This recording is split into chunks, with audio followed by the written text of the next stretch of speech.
California, wilayah yang terik di pesisir barat Amerika, sedang menghadapi salah satu musuh yang paling gigih dan memusnahkan, kekeringan. Sungai-sungai telah mengering, dan lahan pertanian yang subur pecah menjadi debu merah. Namun, sebuah gagasan berani pun bermunculan, mengalirkan miliaran liter air dari Samudra Pasifik jauh ke pedalaman, membangun instalasi desalinasi raksasa, menerapkan teknologi daur ulang air limbah yang canggih, serta membangun jaringan pipa yang membentang ratusan kilometer untuk menghidupkan kembali tanah yang pernah mati ini. Penasaran dengan teknologi yang diam-diam mendukung solusi ambisius ini? Mari kita menyelami bagaimana California sedang berjuang mengatasi krisis air terbesar dalam sejarahnya. Jika California adalah sebuah negara, ekonominya yang bernilai lebih dari 3,5 triliun dolar Amerika Serikat akan menempati peringkat kelima terbesar di dunia. Yang tak kalah penting, sektor pertaniannya menghasilkan sepertiga sayuran dan 2/3 buah-buahan serta kacang-kacangan di Amerika Serikat. Namun, raksasa pertanian ini justru menghabiskan hampir 80% dari seluruh penggunaan air di negara bagian tersebut. Ironisnya, California sendiri nyaris tidak mampu memenuhi kebutuhan airnya secara mandiri. Secara geografis, wilayah ini terletak di antara Samudra Pasifik yang sejuk dan pegunungan Sierra Nevada yang menjulang tinggi, sebuah benteng alam yang menghalangi sebagian besar kelembapan samudra. Sebagian besar curah hujan turun di wilayah utara, sementara wilayah selatan menderita dengan iklim semi gurun. Lebih dari 60% pasokan air alami California berasal dari lelehan salju Sierra Nevada, sebuah cadangan air raksasa yang terbentuk setiap musim dingin dan secara bertahap memberi makan sungai serta waduk hingga musim panas. Namun, siklus ini kini runtuh. Curah hujan turun 20-60 pada tahun-tahun kering dan salju mencair beberapa minggu lebih cepat dari biasanya.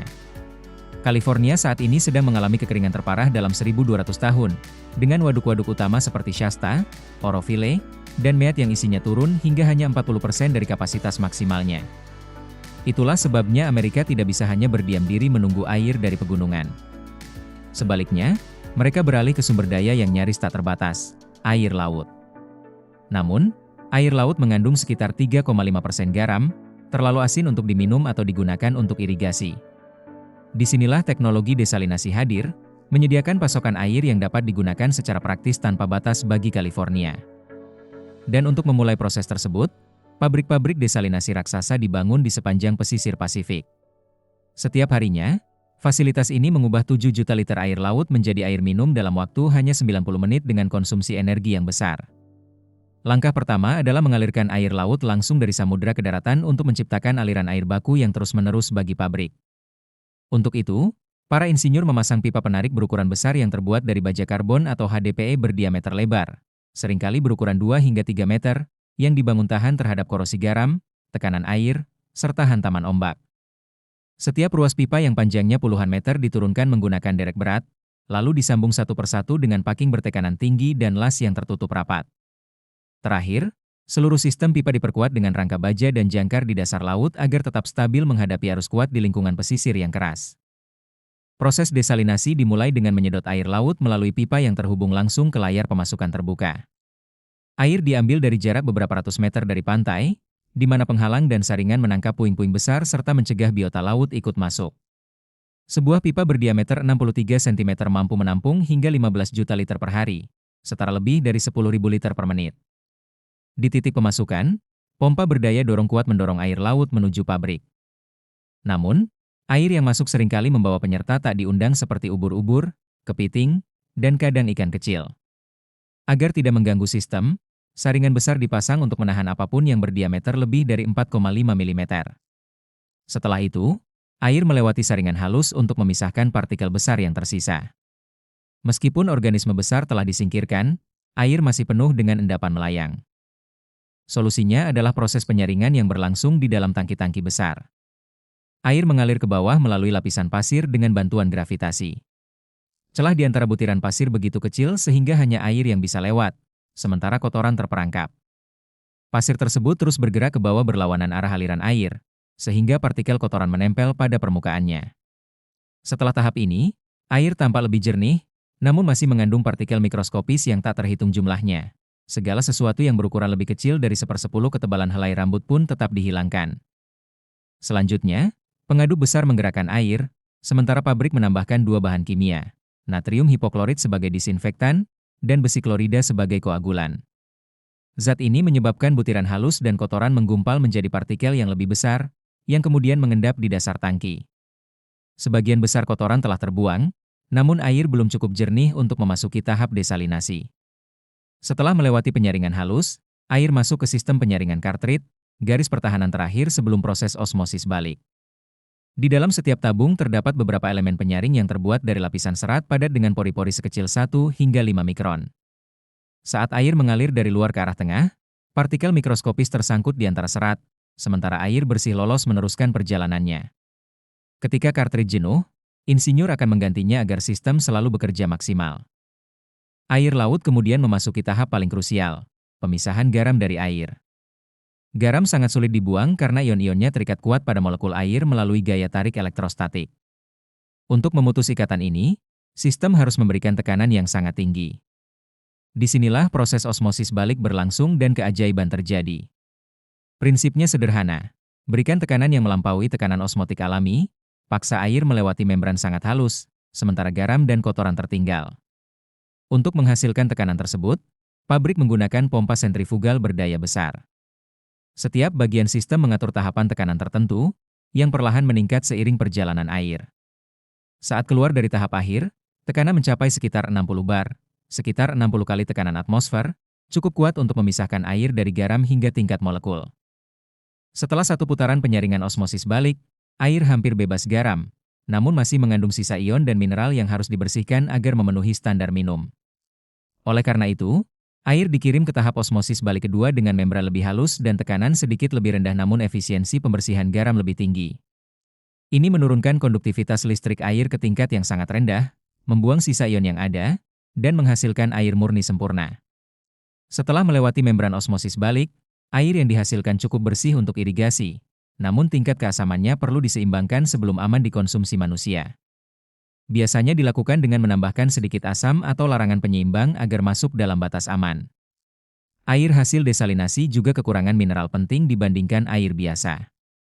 Untuk meningkatkan rasa dan kualitas, sejumlah kecil kalsium dan magnesium ditambahkan dalam proses remineralisasi. Langkah ini mengembalikan kandungan mineral, menyeimbangkan pH, meningkatkan kadar basa, serta mengembalikan rasa alami, menjadikan air tidak hanya aman, tetapi lebih sehat dan nikmat diminum. Air bersih kemudian disalurkan melalui pipa bertekanan tinggi ke tangki penyimpanan raksasa di dalam pabrik, siap digunakan untuk pertanian maupun kebutuhan langsung. Dari sana, air dipompa ke jaringan pelayanan kota atau dikirim ke wilayah pertanian yang dilanda kekeringan. Meski merupakan teknologi masa depan, air desalinasi terhitung relatif mahal, biayanya 2 hingga 4 kali lipat dari air konvensional tergantung lokasi dan operasional.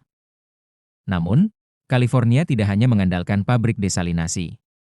Negara bagian ini juga telah meluncurkan salah satu proyek infrastruktur paling ambisius dalam sejarah Amerika Serikat, membangun sistem bendungan, waduk, dan saluran air buatan yang membentang ratusan kilometer, cukup kuat untuk mengubah nasib wilayah yang kering. Segalanya bermula di pegunungan Sierra Nevada, di mana salju musim dingin menumpuk setebal beberapa meter. Saat musim panas tiba, lelehan salju menghasilkan aliran air tawar yang berharga. Bukannya dibiarkan mengalir ke laut, insinyur membangun bendungan raksasa seperti Shasta, Oroville, dan Folsom yang membentuk sistem waduk berkapasitas puluhan miliar meter kubik, sebagai ban cadangan air yang melindungi California dari siklus kemarau panjang. Dari sana, air dialirkan ke selatan melalui proyek Lembah Tengah dan proyek air negara. Tulang punggungnya adalah saluran air California, jalur buatan sepanjang hampir 700 km yang membelah lembah, melintasi gurun, dan menaiki pegunungan. Di area yang medannya terjal, stasiun pompa raksasa mengangkat air hingga lebih dari 600 meter melewati pegunungan Tehachapi. Air kemudian disebarkan melalui jaringan pipa beton bertulang dan terusan cabang yang menjangkau setiap kota, lahan pertanian, dan kawasan industri. Namun, menyalurkan air ini membutuhkan biaya besar, puluhan miliar dolar untuk pembangunan, ditambah miliaran lagi setiap tahun untuk listrik dan pemeliharaan. Banyak daerah terpaksa menaikkan tarif air untuk rumah tangga maupun pertanian demi menjaga sistem tetap berjalan. Dan kini, jalur air yang sama membuka masa depan baru, menggabungkan air pegunungan dengan air laut. Infrastruktur yang ada dapat terhubung langsung dengan fasilitas desalinasi pesisir, memungkinkan California menyatukan berbagai sumber air dalam satu jaringan, menjadikannya jantung ketahanan air di abad ke-21. Berkat sistem bendungan, waduk, dan saluran air yang luas ini, jutaan hektar lahan pertanian di Lembah Tengah, Penyuplai sepertiga sayuran dan 2/3 buah-buahan Amerika, kini memiliki sumber irigasi yang stabil sepanjang tahun. Ladang yang dulunya bergantung sepenuhnya pada lelehan salju kini tetap produktif meski kekeringan hebat melanda. Hasil panen meningkat tajam, menjadikan California salah satu pusat pertanian terpenting di dunia.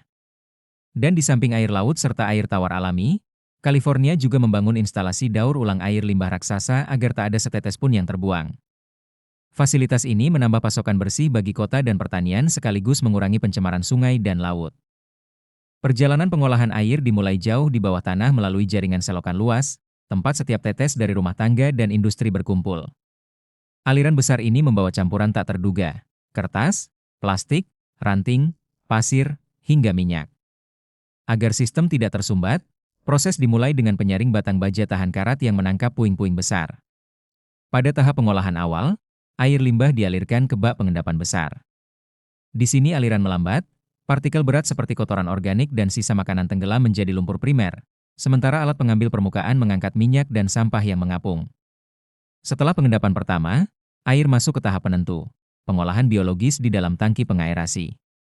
Kolam beton besar ini dilengkapi ribuan penyebar udara halus di dasarnya. Gelembung naik terus-menerus membawa oksigen, tempat miliaran mikroorganisme hidup dan memakan sisa zat organik, pekerja kecil yang tak kenal lelah membersihkan air. Saat keluar dari tangki pengendapan kedua, air tampak jauh lebih jernih namun masih mengandung partikel mikroskopis. Untuk menghilangkannya, air dialirkan ke ruang penyaringan dengan membran berlapis, sistem mikrofiltrasi yang menghalangi bakteri dan parasit. Terakhir, air bersih dipompa bertekanan tinggi ke dalam modul osmosis balik. Di dalamnya terdapat membran berlapis yang pori-porinya ratusan kali lebih kecil dari helai rambut. Di sini, apapun yang lebih besar dari molekul air akan terhenti. Tekanan bisa mencapai puluhan bar, menghasilkan air dengan kemurnian luar biasa. Inilah titik perubahan teknologi di mana air limbah diubah menjadi air yang layak minum. Seluruh informasi dalam video ini disusun dari sumber terpercaya. Jika Anda memiliki pertanyaan atau masukan, silakan berbagi di kolom komentar. Sampai jumpa di kisah berikutnya yang akan mengungkap keajaiban teknik dan teknologi yang mengubah dunia kita.